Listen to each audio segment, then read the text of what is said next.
Unang araw po ngayon ng pag-aay ng kandidatura o Certificate of Candidacy dun sa mga gustong tumakbo sa darating na barangay elections. Sa Lanao del Sur, patay sa pananambang ang isang kandidato na kagagaling lang sa tanggapan ng COMELEC. Sa lungsod naman ng Pasay, nagkagirihan yung mga nakapila kasi nagkaroon daw ng singitan. Nakatutok si Ian Cruz. Sabi niya, isang number, isang tao. Nagkatensyon sa pila ng mga naghahain ng Certificate of Candidacy sa Pasay dahil nagkakasingitan daw. Abutit nadaan sa maayos na usapan, kaya ang mga nagtagumpay sa pagkuha ng kanilang certificates, masayang umalis ng COMELEC office.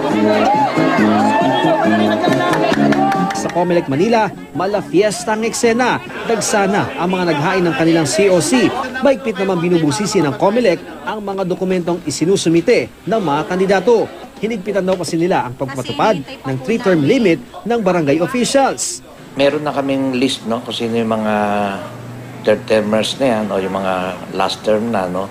Ngayon, pag nakita namin yun, tatanggapin din naman yan yung mga pinail nilang certificate of candidacy, kaya lang ipapailan namin yan for disqualification.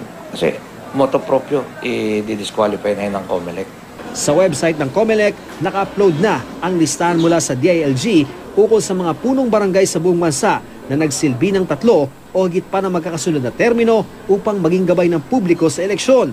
Noong 2010, nasa 10 barangay chairman daw sa Metro Manila ang nabatid nilang nanalo sa ika-4 na termino matapos makalusot ang filing ng kandidatura. Pero iba ang kaso ni Kapitana Ligaya Santos ng Barangay 659A ng District 5 ng Manila na nakaupo mula pa noong 1994. Nanalo kasi siya sa disqualification case na inihain ng COMELEC laban sa kanya matapos siyang matigil serbisyo bilang chairman matapos makulong ng mahigit 2 taon noong 2003. Nasa batas na kapag broken service ka at hindi mo na kumpleto yung mo bago tapos wala ka namang conviction. Sa lahat naman ng ikinaso nila sa akin, wala naman akong conviction. Pwede akong tumakbo. Ang mga mananalo sa barangay elections sa November 30 pa naman daw makakaupo. October 28 ang election. Okay? Pero ang assumption to office nila is yet in the noon of November 30. So, malaking panahon para habulin. Sa gitna ng papalapit na eleksyon, tuloy pa rin ang karahasan. Sa Lanao del Sur, patay sa ambush ang isang kakandidato sa pagkabarangay chairman na katatapos lang mag-file ng kanyang COC. Sa Cabaca, North Cotabato, patay naman ang isang barangay kagawad ng pagbabarilin ng mga salarin na nakamotorsiklo kagabi. Isang estudyante ang sugatan ng madapisan ng bala.